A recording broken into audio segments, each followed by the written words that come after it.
A marriage is built on trust, a promise of safety, but what happens when you decide to rewrite the rules? For one Georgia couple, an open relationship didn't lead to freedom. It became a license for jealousy, betrayal, and finally, murder. Meet Luke Coe, a 48-year-old U.S. Army veteran and business owner in Coweta County, Georgia. He and his wife Cheryl had been married for 4 years, but things weren't perfect. So, to fix the hidden cracks in their relationship, they made a pretty radical decision. They agreed to an open marriage. That agreement, however, quickly started to fall apart. Luke grew deeply unhappy with the arrangement and wanted to set some new ground rules. Text messages from the days before his death show the two had been arguing about their open marriage. When Luke learned his wife was planning to see 2 other men that week, he said it turned his stomach. Her response was a simple LOL. While she embraced her new freedom, he was clearly spiraling, and his pleas to change their arrangements were brushed aside. On the evening of June 23rd, 2021, after drinking some hard cider on her porch, Cheryl went to bed. A short time later, at 7:30 p.m., she made a frantic 911 call, hysterically claiming her gun went off by itself and that her husband had been shot. When deputies arrived, they found Luke Coe on the bedroom floor with a single gunshot wound. He was pronounced dead at the scene. And the deep dive into what really happened began. I didn't either. Something about gun went off.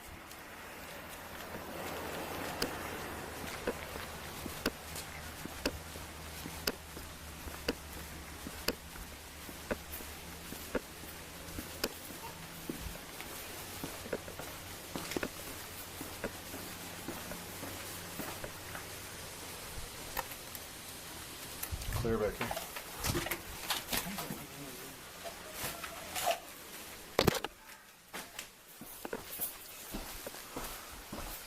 Sheriff's office! Sheriff's office!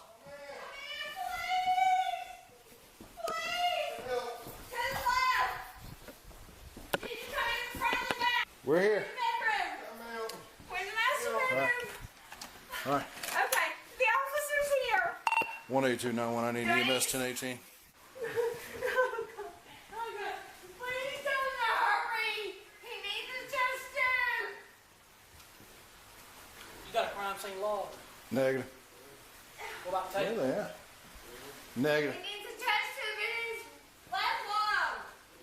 Hurry. Come on, honey, come on.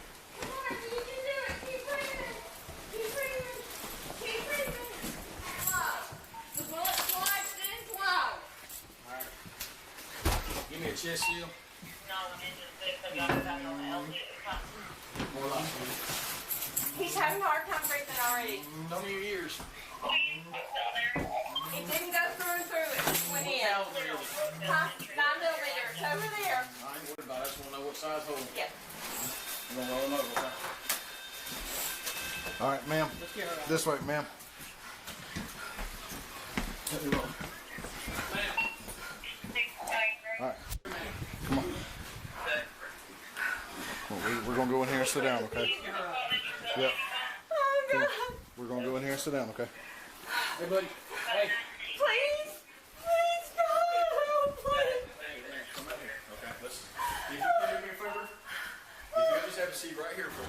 Alright, just have a seat. He's in good hands, man. Okay? All right, ma'am, can you tell me what happened?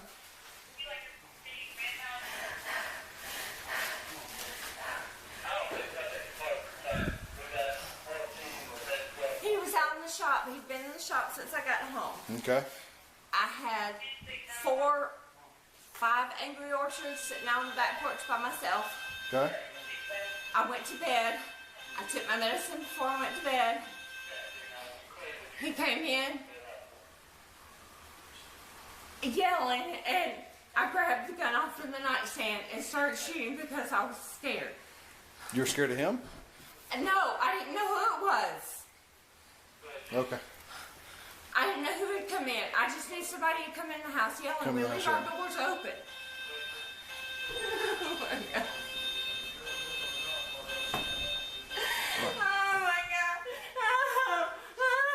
Come on, we're gonna walk right out here, okay?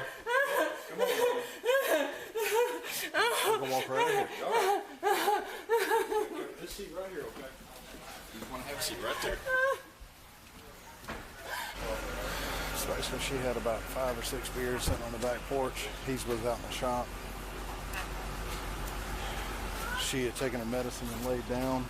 He came in yelling about something, and she scared her, so she grabbed the gun and shot. But that doesn't explain why he's nude, and it doesn't explain anything. That makes no sense to me. What's going on? What's he? No clue, ma'am. God, please. Oh, God, please help him. He's telling me no one's going on. Ma'am, your guess is as good as mine. Please. I'm so slow. Ma'am, look at me. I've been out here with you this whole time, right? Okay, so let them do their job. He's my whole world. Say it again.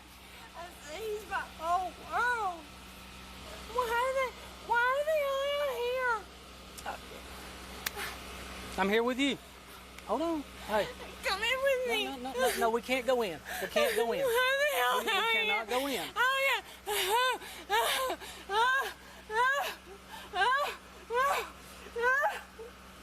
We can't go in, okay? Oh, God, please. Why don't you just have a seat over here? Please. Just have a seat. Oh, please. Why are they all out here? No. No. Why are they all Come on. out here? Where is You he? want a chair? No, I just want to know what's going on with my husband. I think you already know what's going on. No, I don't.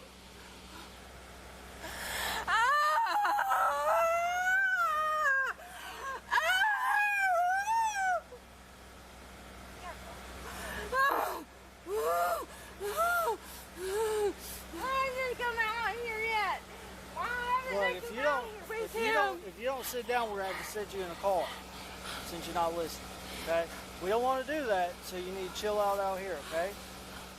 Moments later, investigators arrive with more questions for Cheryl. Okay. My name's Gary, okay? I'm with the coroner's office, okay? And this is Shauna. She's with the sheriff's office. Listen to me, hon. You need to listen to me. Sit up. We know what's going on already, okay? So, okay. Tell me what happened this evening. Just start with where were you before you saw him?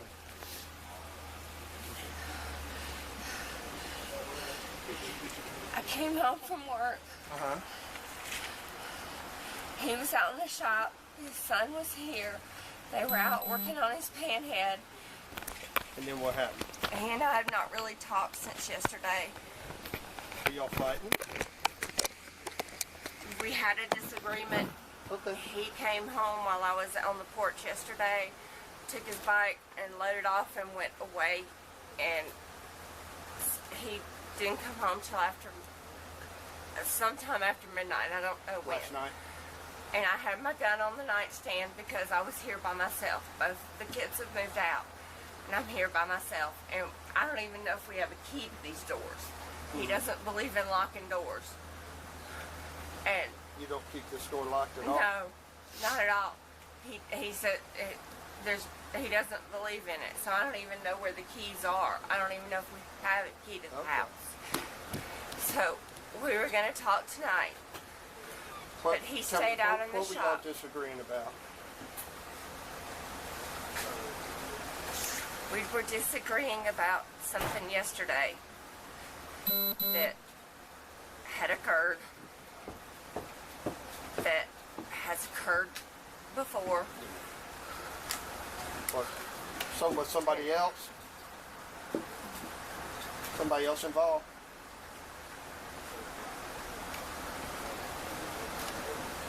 Not particularly. Okay.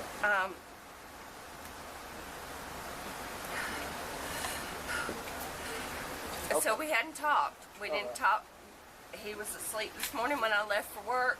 We didn't talk all day. And he sent me a text at 3 o'clock and told me he was ready to talk. And I told him I wasn't sure if I was. And that I'd be home when I got home. Maybe we could talk then. He stayed out in the shop when I got home. I came in.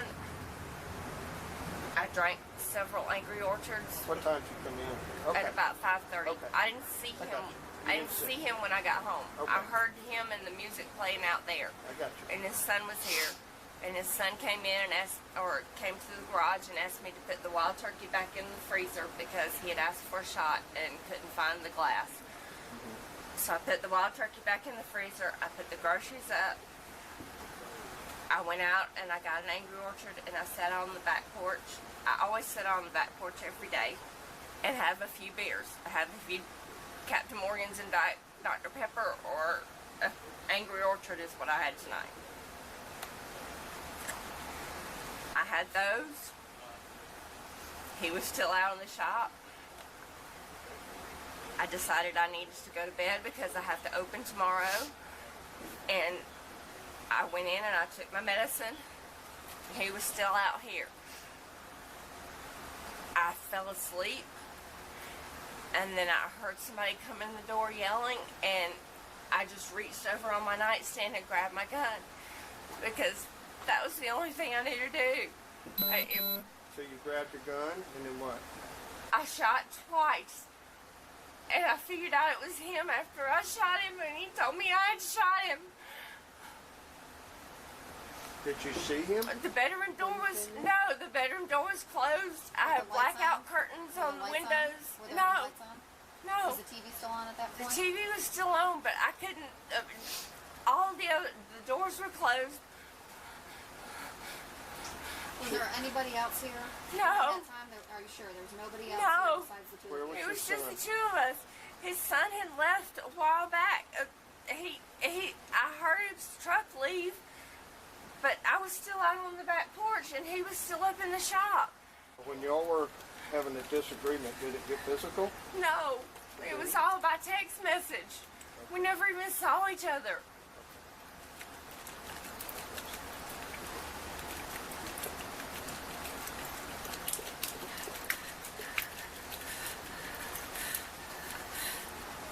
Did you say anything back to him? After he said that I shot him, No, when he was yelling. no, I just grabbed the gun because all I heard was yelling, and I was in a daze. I was already asleep. What specifically were you all like arguing about? Was it another female? Was he talking about maybe divorce? Are you talking about divorce? Or did any of that stuff come up? No. Okay. Nothing like that. Can these gentlemen step away? Yeah. We live an alternative lifestyle where we're with other couples, other individuals. He suggested that we go into an open marriage. When was this, roughly? I know it was pool season because that's when he suggested it. So before, when was that? Sure. So the argument was over one of y'all want to do that, one of you not, or the people that you're with, or what? No, Monday I decided that since we went into an open marriage, not the lifestyle, but an open marriage, where he would see other people, I would see other people. Monday we got into an argument about it, and I said, let's just don't do this anymore. Ever since we started the open marriage, it's been an issue. And it was a misunderstanding because I thought he was, because of where I work and because of what I do, I try to keep everything extremely private. And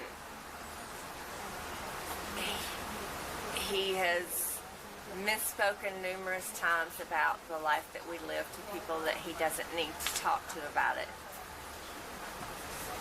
He tells people that we're in an, or that he's in an open lifestyle, and then he tries to introduce me to the people. So it's like, it's obvious that I am too, and I don't want that out there. I told him we needed to talk, and I accused him of stepping over that boundary again, and he got very upset with me. I asked him to send me a snapshot of the conversation. He wouldn't do it. I should have to trust him. And he's working his way back from that trust. He wasn't really, I mean, he just slammed the door open. I heard thunderous footsteps, and then the bedroom door slam open. Okay. So you're saying that he didn't make a sound, didn't say anything, the door just slung open, and at that point, you reached for your gun? That's all I mean, at that point I reached for the gun. Okay. And then you said you fired 2 shots. I'm obviously not a good aim because I fired once and it hit the ceiling or somewhere. I couldn't even see where it even hit. Okay. And then the second shot is when? And I fired the second shot to what I thought was the right of whoever, I thought I'd be hitting the TV more than anything else because I was trying to get attention out there more than anything, and so that he could come in and take care of it because I'm not that good of a shot. And I didn't even until he said, "Cheryl, you shot me." Like when you said he would say things he shouldn't. Like he would say... Well, that's if we were out somewhere. I mean, he had no problem telling anybody, a total stranger, that we were in an open marriage. And, I mean, this is the town that I grew up in. We grew up completely differently. He didn't care what anybody thought about him. I did. And so I was more private about it than he was. And that's when it would kind of cause a problem. Because he talked to anybody about it after he'd had a few extra shots.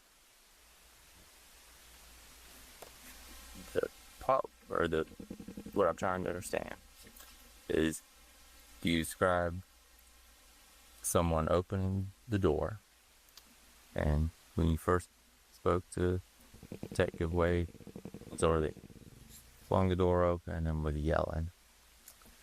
And so you got that beautiful home with all those windows, and it's still light outside. And so even if you had blackout curtains in your bedroom, the light from all of those windows would have shone through your bedroom window. So then that, coupled with the television being there, a person would recognize that their husband of 4 years and the partner of 6, especially if they're speaking, yelling, angry. And earlier you said you fired these 2 shots at this figure, hoping that he would hear you, and come help you in the home. But you've also described... Yes, but you said that you fired these shots so that he could hear you out in the shop where he was playing music so loud. And you just described going into the bedroom to a place where you didn't hear the music anymore. And so I'm having trouble making sense of how both you say you couldn't recognize even the silhouette of your husband through the door when all this light is shining through, and who is speaking to you, yelling at you, and then you would fire 2 shots in a room where you say you couldn't hear the music from the shop. Why would he be able to hear gunshots from inside that room? So help me understand that. Well, I mean, we've had people be able to hear our gunshots down the road when we were practicing. So, I mean, I really, honestly, I wasn't thinking it through. Then let me ask you this, because you said you went to bed at 7:15, correct? Sometime around that. Okay. And you called 911 at 7:26, correct? That's what the call screen says, that you called 911, okay? So that means that you were asleep for approximately 11 minutes. Okay? If you fell asleep immediately. If you fell asleep immediately. So 7:15 to 7:26, that's 11 minutes for someone to fall asleep so hardly that they don't know what's going on, or, the door's, slung open, and the first thing that you do is reach for your gun and fire off 2 rounds. So I had had too much to drink. Okay. So when I talked to you previously, you stated that somebody slung that door open and they were shouting and screaming. And remember, I asked you, you didn't recognize if it was your husband's voice or not. And what did you say? Do you remember what you said to me? At this point, no, I don't. Okay. You had said that you were too dazed, and didn't really know who was screaming and yelling, or what they were saying. So now you're telling us that somebody slung open the door and didn't say anything until you fired the second shot, and then he said, "You shot me," and then you realized that it was your husband.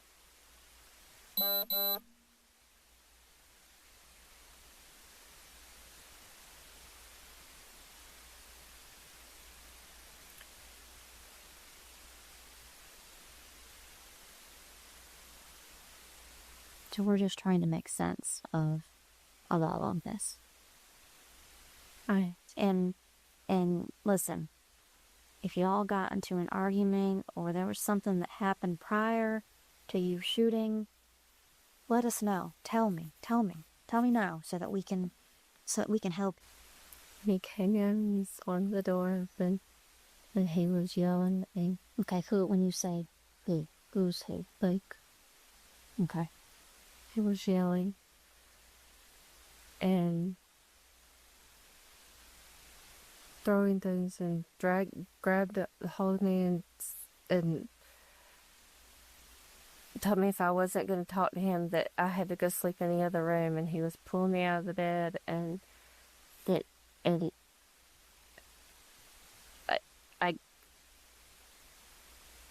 I grabbed the gun from the side of the bed and I fired it at the ceiling. Okay. Was that kind of a warning shot, or? No, that was, I'm scared because he scares me sometimes, especially when he's been drinking, and I don't know whether he'd been drinking or not. And that was, they were both supposed to be warning shots. One was at the ceiling and one was at the wall on the other side.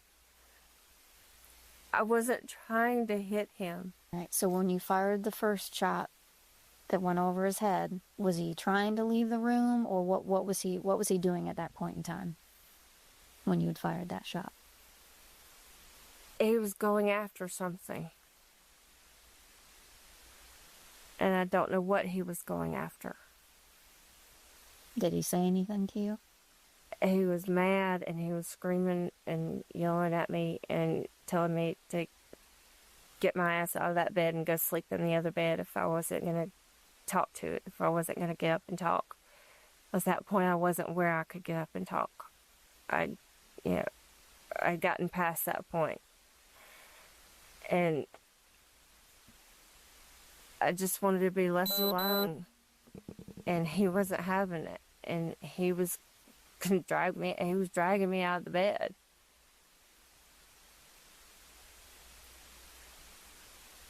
And I was just trying to hit the wall behind the TV so that it would scare him off or make him leave.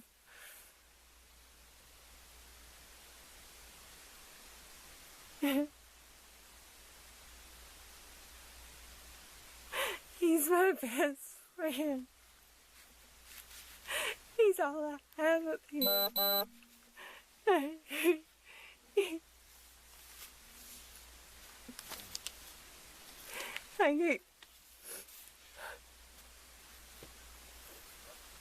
I can't do this without him. And I never meant to do that. Never, ever meant to do that. Cheryl's story started to crumble almost immediately. She gave investigators multiple conflicting statements. First, she claimed to shot an unknown intruder. Then she admitted it was Luke, but insisted she only fired in self-defense after he tried to drag her from the bed. But the forensic evidence was undeniable. The Georgia Bureau of Investigation, the medical examiner determined the fatal shot was a contact wound, meaning the 9mm pistol was pressed directly against Luke's body when it was fired, shattering her claims of shooting from a distance. By her second trial in August of 2025, Cheryl admitted to lying to police, to the first jury, and under oath during the previous trial. As the prosecution argued, she brought a gun to a verbal spat. The new jury saw through the years of deception. On August 18th of 2025, Cheryl Coe was found guilty of malice murder and sentenced to life in prison without the possibility of parole. The agreement that was supposed to save their marriage ended up destroying it completely, proving that some broken promises can have fatal consequences. What are y'all's thoughts on this tragic case? Let me know in the comments below respectfully. And subscribe for more deep dives into the complexities of crime.